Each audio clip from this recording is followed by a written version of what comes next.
Hi friends, ಎಲ್ರಿಗೂ ನಮಸ್ಕಾರ. ಇವತ್ತು ಪಾಪುಗೆ ಸಿರ್ಲ್ಯಾಕ್ ಮಾಡೋಣ ಅಂತೆಲ್ಲ ರೆಡಿ ಮಾಡಿ ಇಟ್ಕೊಂಡಿದ್ದೀನಿ. ಹೋಮ್ಮೇಡ್ ಸಿರ್ಲ್ಯಾಕ್ ಮಾಡೋದಕ್ಕೆ ಓಟ್ಸು 1 ಕಪ್ಪು, ಅವಲಕ್ಕಿ 1 ಕಪ್ಪು, ಮಕಾನ 1 ಕಪ್ಪು, ಗೋಡಂಬಿ ಮತ್ತು ದ್ರಾಕ್ಷಿ ಒಂದು 10 ತೊಗೊಂಡಿದ್ದೀನಿ.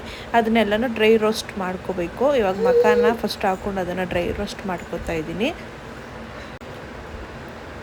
ಅದಾದಮೇಲೆ ಅವಲಕ್ಕಿನ ಡ್ರೈ ರೋಸ್ಟ್ ಮಾಡ್ಕೋತಾ ಇದ್ದೀನಿ. ಅದಕ್ಕೆ ಲೈಟಾಗಿ ಕೆಂಪಾಗಬೇಕು, ಅಲ್ಲಿ ತನಕ ಅದನ್ನು ರೋಸ್ಟ್ ಮಾಡ್ಕೋಬೇಕು. ಇದಾದಮೇಲೆ ಮತ್ತೆ ಓಟ್ಸ್ ಹಾಕ್ಕೊತಾ ಇದ್ದೀನಿ. ಇದು ಅಷ್ಟೇ ಸ್ವಲ್ಪ ರೆಡ್ ಕಲರ್ ಬರೋ ತನಕ ಸ್ವಲ್ಪ ಇದನ್ನು ಚೆನ್ನಾಗಿ ರೋಸ್ಟ್ ಮಾಡ್ಕೋಬೇಕು. ಅದಾದಮೇಲೆ ಇದಕ್ಕೆ ಗೋಡಂಬಿ ಮತ್ತು ಬಾದಾಮಿ ಹಾಕ್ಕೊಂಡಿದ್ದೆ. ಇದನ್ನು ಅಷ್ಟೇ ಚೆನ್ನಾಗಿ ರೋಸ್ಟ್ ಮಾಡ್ಕೋಬೇಕು. ಅದು ಕೆಂಪಾಗುತ್ತೆ, ಅಲ್ಲಿ ತನಕ ಅದನ್ನು ರೋಸ್ಟ್ ಮಾಡ್ಕೋಬೇಕು. ನೋಡಿ, ಇದೆಲ್ಲನೂ ಫ್ರೈ ಮಾಡಿ ಇಟ್ಕೊಂಡಿದ್ದೀನಿ. ಅದನ್ನು ಮುಟ್ಟಿದ್ರೆ ಮುರಮುರ ಅನ್ಬೇಕು, ಅಲ್ಲಿ ತನಕ ಅದನ್ನು ಫ್ರೈ ಮಾಡಿಕೊಂಡು ಇಟ್ಕೊಂಡಿದ್ದೀನಿ. ನಾನು ಇದನ್ನು ಸಪ್ರೇಟು ಪೌಡ್ರ್ ಮಾಡ್ಕೊತೀನಿ. ಈಗ ಮಿಕ್ಸಿ ಜಾರ್ಗೆ ಓಟ್ಸ್ನ ಹಾಕ್ಕೊಂಡು ಪೌಡ್ರ್ ಮಾಡ್ಕೊತಾ ಇದ್ದೀನಿ. ಇದು ಸಣ್ಣಗೆ ಪೌಡ್ರ್ ಹಾಕಬೇಕು, ಅಲ್ಲಿ ತನಕ ಚೆನ್ನಾಗಿ ಮಿಕ್ಸಿ ಮಾಡ್ಕೋಬೇಕು. ನೋಡಿ, ಈ ಥರ ಸಣ್ಣಗೆ ಪೌಡ್ರ್ ಹಾಕಬೇಕು, ಅಲ್ಲಿ ತನಕ ಮಿಕ್ಸಿ ಮಾಡ್ಕೊಳ್ಳಿ. ಇದನ್ನು ಒಂದು ಪ್ಲೇಟಿಗೆ ಹಾಕ್ಕೊತಾ ಇದ್ದೀನಿ. ಅದು ಬಿಸಿ ಇರುತ್ತಲ್ವ, ಸ್ವಲ್ಪ ತಣ್ಣಗೆ ಹಾಕಬೇಕು, ಅದಕ್ಕೆ ದೊಡ್ಡ ತಟ್ಟೆಗೆ ಹಾಕ್ಕೊಂಡು ಇಟ್ಕೊಂಡಿದ್ದೀನಿ. ಅದಾದಮೇಲೆ ನೆಕ್ಸ್ಟು ಅವಲಕ್ಕಿ ಹಾಕೋತಾ ಇದ್ದೀನಿ. ಅವಲಕ್ಕಿನೂ ಅಷ್ಟೇ ಸಣ್ಣಗೆ ಪೌಡ್ರ್ ಮಾಡ್ಕೋಬೇಕು. ಇದನ್ನು ಪೌಡ್ರ್ ಮಾಡಿ ಇದು ತಣ್ಣಗೆ ಹಾಕೋದಕ್ಕೆ ಅಂದ್ಬಿಟ್ಟು ಅದನ್ನು ಅಷ್ಟೇ ಒಂದು ಪ್ಲೇಟ್ಗೆ ಹಾಕೋತಾ ಇದ್ದೀನಿ. ಇದಾದಮೇಲೆ ಇದ್ರ ಮಕಾನ ಹಾಕ್ಕೊಂಡು ಇದನ್ನು ಅಷ್ಟೇ ಪೌಡ್ರ್ ಹಾಕಬೇಕು, ಅಲ್ಲಿ ತನಕ ಇದನ್ನು ಪೌಡ್ರ್ ಮಾಡ್ಕೊತಾ ಇದ್ದೀನಿ. ಅದ್ರ ಜೊತೆಗೇ ಗೋಡಂಬಿ ಮತ್ತು ಬಾದಾಮಿ ಹಾಕಿ ಪೌಡ್ರ್ ಮಾಡ್ಕೊತಾ ಇದ್ದೀನಿ. ನೋಡ್ತಾ ಇದ್ದೀರಲ್ಲ, ಈ ಥರ ಪೌಡ್ರ್ ಹಾಕಬೇಕು. ಅದು ತರಿ ಸಿಗಲ್ಲ, ನೀಟಾಗಿ ಮಿಕ್ಸಿ ಮಾಡ್ಕೊಂಡ್ರೆ ಥರ ಮಾಡ್ಕೋಬೇಕು. ಮತ್ತು ಅದನ್ನು ಹಾರಕ್ಕೆ ಹಾಕ್ಬಿಟ್ಟು ಮೂರೂ ಮಿಕ್ಸ್ ಮಾಡ್ಕೊತಾ ಇದ್ದೀನಿ. ಅದು ಸ್ವಲ್ಪ ಬಿಸಿ ಇರುತ್ತಲ್ವ, ತಣ್ಣಗಾಗಲಿ ಅಂತ ಮೂರೂ ಮಿಕ್ಸ್ ಮಾಡ್ಕೊತಾ ಇದ್ದೀನಿ. ನೋಡಿದ್ರಲ್ಲ ಎಷ್ಟು ಚೆನ್ನಾಗಿ ಬಂದಿದೆ ಅಂತ. ಇದು ನೀಟಾಗಿ ಬಿಸಿ ಹೋಗೋ ತನಕ ನೀಟಾಗಿ ಅದನ್ನು ತಣ್ಣಗೆ ಮಾಡ್ಕೋಬೇಕು.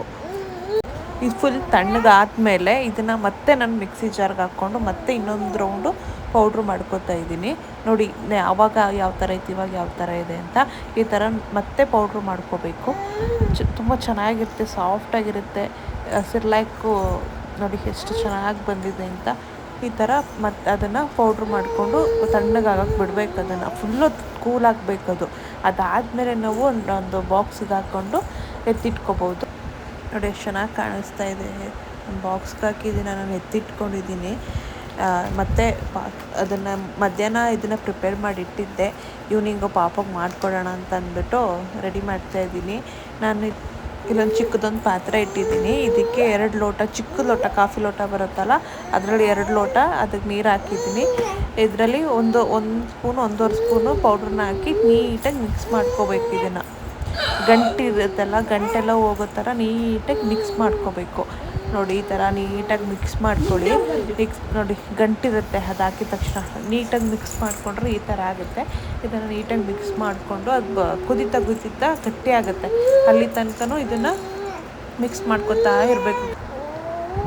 ಮಿಕ್ಸ್ ಮಾಡ್ಕೊತಾ ಇರಿ, ಈ ಥರ ಗಟ್ಟಿ ಆಗುತ್ತೆ. ಈಗ ಗಟ್ಟಿ ಆಗಬೇಕು, ನೀಟಾಗಿ ಮಿಕ್ಸ್ ಮಾಡಿಕೊಂಡು ಒಂದು 2 ನಿಮಿಷ ಕುದಿಸ್ಕೊಂಡ್ರೆ ಸಾಕು. ಇವಾಗ ಚೆನ್ನಾಗಿ ಕುದ್ದಿದೆ, ಇದಾಗಿದೆ. ಇವಾಗ ನೋಡಿ, ಈ ಥರ ಅದು ಗಟ್ಟಿ ಆಗಬೇಕು, ಅಲ್ಲಿ ತನಕ ಕುದಿಸ್ಕೋಬೇಕು. ನೋಡಿ, ನಾನೊಂದು ಪ್ಲೇಟಿಗೆ ಹಾರಿಸ್ಬಿಟ್ಟು ಬಟ್ಲಿಗೆ ಹಾಕಿದ್ದೀನಿ. ಈ ಥರ ಆರಿದ್ಮೇಲೆ ಈ ಥರ ಗಟ್ಟಿ ಆಗುತ್ತೆ. ಪಾಪಕ್ಕೆ ತಿನ್ನಿಸ್ತಾ ಇದ್ದೀನಿ. ನೋಡಿ ಹೆಂಗಿದೆ ರಿಯಾಕ್ಷನ್ ಅಂತ ಒಂದು. ಬಟ್ ಇಷ್ಟಪಟ್ಟು ತಿಂದ, ಅವ್ನಿಗಿಷ್ಟ ಆಯ್ತು.